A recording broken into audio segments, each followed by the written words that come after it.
அன்பான மக்களே, நம்மளோட மகாநதி இன்றைக்கி எபிசோடு எப்படி இருந்துச்சு அப்படின்னு பார்த்தீங்க அப்படின்னா, எமோஷ்னலாக இருந்துச்சு அப்படின்னு தான் சொல்லணும். காவேரி நினச்ச மாதிரி விஜயை பார்த்தே ஆகணும் அப்படின்னு உட்காந்துருக்காங்க. கண்டிப்பாக விஜயை பார்த்துருவாங்க அப்படிங்கிற மாதிரி நமக்கு தெரிஞ்சிருச்சு. அதுக்கப்புறமா விஜய்கிட்ட என்ன பேசிட்டு வெளியே வர்றாங்க காவேரி, அதுக்கப்புறம் என்ன முடிவு எடுக்கிறாங்க அப்படிங்கிறத நம்ம வெயிட் பண்ணி பார்க்கணும். இப்போ விஜய் காவேரி கிட்ட சொல்லி விடுவா. ஏன்னா நீங்கள் போய் கண்டிப்பாக நிவீனை பார்த்து பேசி நிவீனும் நீங்கள் இந்த மாதிரி ஒரு முடிவு எடுங்க, பசுபதியை கண்டுபிடிச்சா மட்டும்தான் நான் வெளியில் வர முடியும், அதுக்கான முயற்சி எடுங்க காவேரி அப்படின்னு சொல்ல போகிறாங்க. இப்போ நம்மளை அரெஸ்ட் பண்ணி வச்சதுனால 15 நாள் கழித்து தான் வெளியில் வர முடியும், ஜாமீன் கிடைக்குதா என்னமோ தெரியாது அப்படிங்கிற மாதிரி பேசிகிட்டு இருக்காங்க இல்லையா. அப்போ காவேரி கிட்ட விஜய் கண்டிப்பாக சொல்லுவார். என்னென்னு பார்த்தீங்க அப்படின்னா, நீ நிவீனை கூப்பிட்டு கண்டிப்பாக கொடைக்கானல் போயிட்டு அங்கே போய் பசுபதி என்ன பண்ணுறாங்க, அவங்கள யாரையா தூக்குனா மட்டும்தான் நம்ம வெளியில் வர முடியும் காவேரி அப்படின்னு சொல்ல போகிறாரு. அதுதான் நடக்க போகுது அப்படின்னு நான் நினைக்கிறேன். ஆனால் வீட்டுக்கு வந்ததுக்கப்புறமா என்ன மாதிரி முடிவு எடுக்கிறாங்க, காவேரி யார் பேச்சையும் கேட்க மாட்டாங்க, அவங்க வேலையை பார்த்துட்டு இருப்பாங்க அப்படிங்கிற மாதிரி தான் எனக்கு தோணுது. அதுலேருந்து சாரதா என்ன சொல்ல வராங்க அப்படிங்கிறது ஒன்று இருக்குது. சாரதாவெல்லாம் தூக்கி அந்த பக்கம் போட்டு காவேரி போய்கிட்டே இருக்கணும் அப்படின்னு நான் நினைக்கிறேன். நீங்கள் என்ன நினைக்கிறீங்கன்னு சொல்லிட்டு கண்டிப்பாக சொல்லுங்கள். ஆனால் காவேரி அதாவது விஜய் பாட்டி இன்றைக்கி ஒரு விஷயம் சொன்னாங்க பார்த்தீங்களா, அது நியாயந்தாங்க. நான் ஆல்ரெடி என்னோடய வீடியோஸ் பார்த்தீங்க அப்படின்னா கண்டிப்பாக நான் சொல்லிகிட்டே இருப்பேன். கண்டிப்பாக பாட்டி சொன்னாங்களே அதுதான். ஏன் அப்படின்னா, காவேரி என்னைக்கு விஜய் லைஃப்பில் வந்தாங்களோ அன்னைக்கு இருந்து பெரிய ப்ராப்ளம் தாங்க விஜய்க்கு. இந்த பசுபதி குடைச்சல் கொடுத்துக்கிட்டே இருக்கிறாரு. விஜய்க்கும் பசுபதிக்கும் என்ன சம்மந்தம் இருக்குது? எல்லாருமே அதை தானே பேச ஆரம்பிச்சிட்டோம். இப்போ நம்ம பார்க்குற ஆடியன்ஸே அதை பற்றி பேச ஆரம்பிச்சிட்டோம். உள்ளேயே அங்கே அதான் பேசுகிறாங்க. விஜய்க்கும் பசுபதிக்கு ஏதாவது சம்மந்தம் இருக்கா? நம்மளை வச்சு தான் அவர் இப்போ காவேரியை பழி வாங்கணும் அப்படிங்கிறதுக்காக விஜயையும் சேர்த்து பழி வாங்கிட்டு இருக்காரு அப்படிங்கிற மாதிரி எல்லாம் சொல்லிட்டு இருக்கிற டைமில் விஜய் அதாவது காவேரி குடும்பத்தில் இருக்கிறவங்களே விஜயை மாட்டி விட்டாங்க அப்படின்னா அது எவ்வளோ பெரிய மோசடி அப்படிங்கிறது தான் நான் சொல்ல வருவேன். அந்த மாதிரி யமுனா தான் பண்ணியிருக்காங்க அப்படிங்கிறது நிவீன் கண்டுபிடிச்சிட்டாரு. ஆனால் அது வீட்டுக்கு வந்தோடனே கங்காலாம் சொல்கிறதுக்கு நிறையவே சான்ஸ் இருக்குது குமரன்ட்ட. டேய் ஏங்க இந்த மாதிரி யமுனா தாங்க இப்படி பண்ணியிருக்கா, விஜயை மாட்டி விட்டுருக்கா, அவள் இந்த மாதிரியெல்லாம் சந்தேகப்பட்டு அப்படின்னு சொல்லும் போது பயங்கரமாக நிவீனும் குமரனும் கோவப்பட போகிறார். நிவீன்கிட்ட போய் கேட்க போகிறாரு, ஆமாண்ணே நான் தெரியாமல் இந்த மாதிரி சொல்லிட்டேனே, அவன் இப்படி பண்ணிட்டானே அப்படின்னு சொல்ல போகிறாரு. கஷ்டங்க. காவேரியை நினைக்கும் போது பயங்கர கஷ்டமாக இருக்குது. விஜய் நினைக்கும் போது அதை விட பாவமாக இருக்குது. என்ன பண்ணுறது, ரொம்ப கஷ்டமாக இருக்குது. அவங்க முருகனை வேண்டிகிட்டு போயிட்டுருக்காங்க. என்ன பண்ண போகிறாங்க அப்படிங்கிறத நம்ம வெயிட் பண்ணி தான் பார்க்கணும். ரொம்ப கஷ்டம். நாளைக்கு எபிசோடில் விஜய் என்ன சொல்கிறாரு அப்படிங்கிறத தெரிஞ்சுட்டு காவேரி வெளியில் அதுக்கு அடுத்த முயற்சி எடுப்பாங்க அப்படின்னு தான் நான் நினைக்கிறேன். இப்போ தாத்தா பாட்டியே வக்கீலை கூட கூப்பிட்டு பார்க்க முடியாமல் அவங்க பார்த்துட்டாங்க, விஜயை பார்த்துட்டாங்க. அதுவே நமக்கு போதும் அப்படிங்கிற மாதிரி தான் எனக்கு தோணுச்சு. யாராலையும் பார்க்க முடியாது அப்படின்னு சொல்கிறாங்க. ஆனால் கண்டிப்பாக காவேரி அவ்வளோ முயற்சி பண்ணி எல்லாரையும் அனுப்பிட்டு அவங்க பார்த்து பேசிட்டு வந்தாங்க.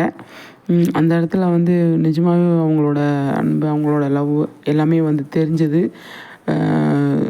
அது எப்படி சொல்கிறேன்னு தெரில, அந்தளவுக்கு ஒரு எமோஷ்னலாக கொண்டு போயிட்டாங்க இன்றைக்கி எபிசோடை.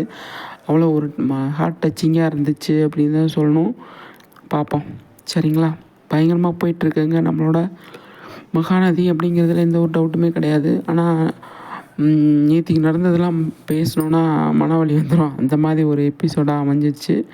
அப்கமிங்கில் கொஞ்சம் அப்படி தான் கொண்டு போவாங்க அப்படின்னு நினைக்கிறேன். ஏன்னா நிறைய விஷயங்கள் இதில் அடங்கியிருக்கு. அதனால் விஜய் 15 நாள் அப்படிங்கிறது ரொம்ப லாங்கில் இழுத்துட்டு போயிட்டாங்க அப்படின்னா அது ரொம்ப கஷ்டமாயிடும். ஷார்ட்டாக கொண்டு முடிச்சிட்டாங்க அப்படின்னா பிரச்சனை கிடையாது. உள்ளே இருக்காருன்ட்டு இவங்க வக்கீல், கேஸு, ஆளை தேடுறது, கண்டுபிடிக்கிறது, வெண்ணிலாவை பாதுகாக்கிறது, இந்த மாதிரி விஷயங்கள்லேயே அவங்க கான்சன்ட்ரேஷன் பண்ணிகிட்டு இருந்தாங்க அப்படின்னா விஜய் உள்ளேயே தான் இருப்பார், சரிங்களா? அவர் வெளியில் எடுக்கணும் அப்படின்னு கோர்ட்டு கேஸு, போலீஸ் ஸ்டேஷன் இந்த மாதிரி அலைஞ்சாங்க அப்படின்னா கண்டிப்பாக சீக்கிரமாக விஜய் வெளியில் வந்துடுவார். அவங்க அவுட்டோரில் போயிட்டாங்க அப்படின்னா, இப்போ கொடைக்கானல்லாம் போயிருக்காங்க அப்படிங்கிற மாதிரி நமக்கு நியூஸ்லாம் வருது இல்லையா? அதனால் அவுட்டோர்லலாம் போய் இதுக்கு பசுபதியை தேடுறோம் அப்படிங்கிற கான்செப்டுள்ளே இறங்குனாங்க அப்படின்னா விஜய் உள்ளே தான் இருப்பார் அப்படின்னு நான் நினைக்கிறேன். நீங்கள் என்ன நினைக்கிறீங்கன்னு சொல்லிட்டு கமெண்ட்ஸில் சொல்லுங்கள் சரிங்களா. நிஜமாகவே வந்து விஜய் சீக்கிரமாக வெளியில் வரணும் அப்படிங்கிறது தான். அதுக்கப்புறமா தான் பசுபதியை வந்து வச்சு செய்யணும்னு நான் நினைக்கிறேன். நீங்கள் என்ன நினைக்கிறீங்க மக்களே?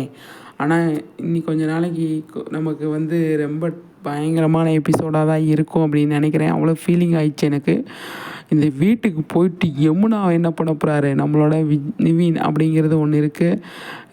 பார்ப்போம், அடுத்தடுத்து அப்கமிங்கில் பயங்கரமாக கொண்டு வருவாங்க அப்படின்னு தான் நான் எதிர்பார்க்குறேன். ஆனால் விஜய் காவேரி என்ன பேசுகிறாங்க அப்படிங்கிறத நம்ம வெயிட் பண்ணி பார்க்கணும். விஜய் காவேரி வந்து எப்படி என்ன மாதிரி பேசி டிஸ்கஷன் பண்ணி வர்றாங்க அப்படிங்கிறத நோட் பண்ணாலே நமக்கு வந்து தெரிய வந்துடும். இதுதான் மேட்ரு, இதுதான் விஷயம் அப்படின்னு சொல்லிட்டு இல்லையா. அது மட்டும் இல்லாமல் காவேரியான முயற்சி, காவேரி வந்து கண்டிப்பாக அவங்களோட முயற்சியிலே விஜய் வந்து எப்படி பார்க்க ஆரம்பித்தாங்களோ அதே மாதிரி விஜய் வெளியில் கொண்டு வந்துடுவாங்க. ஆனால் கொஞ்சம் லேட்டாகும் அப்படின்னு நான் நினைக்கிறேன். பார்ப்போம் சரிங்களா. பயங்கரமாக போயிட்டுருக்குங்க நம்மளோட மகாநதி. யாருமே எதிர்பார்க்காதது 15 நாள் விஜய் வந்து ரிமாண்ட் பண்ணிட்டாங்க.